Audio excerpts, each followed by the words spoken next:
देखो दोस्तों, हम वेद भाई की दुकान पर आए हुए हैं गाड़ी ठीक करवाने के लिए। ये हमारे मिस्त्री हैं भैया।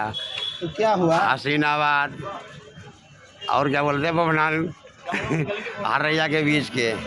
ये देखो भैया की भी परेशानी बढ़ रही है। क्या गाड़ी का काम कल से नहीं हुआ मेरे दोस्तों? हो गया आधे घंटे का काम था बस। जय सिया राम। और ये सिया राम। देखो, ये कमाने वाले लोग आए मेरे भाई, गांव से कभी कमाने के नाम पे निकले थे यहाँ।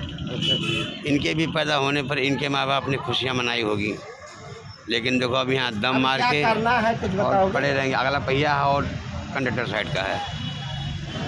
तो दोस्तों, दिल्ली में 30% लोग ऐसे भी हैं जो कमाना चाहे यहाँ आकर, कोई किसी कारणवश नशेड़ियों की लत साथ और लत लगकर ज़िंदगी ऐसी गुजार रखी है। ना इनका सोने का टाइम है और ना इनका बैठने का टाइम है। जहाँ जगह मिलती है वहीं सो जाते हैं और जहाँ लट पाते वहाँ से भाग जाते हैं। जय श्री राम। ये हम मिस्त्री भैया कहाँ गए यार? ये हैं वेद भाई हमारे। वेद भाई आओ। तो मैं काम नहीं करा ना, अभी मैं इनके मंदिर पे बैठ जाऊंगा ना, फिर दिक्कत बढ़ जाए।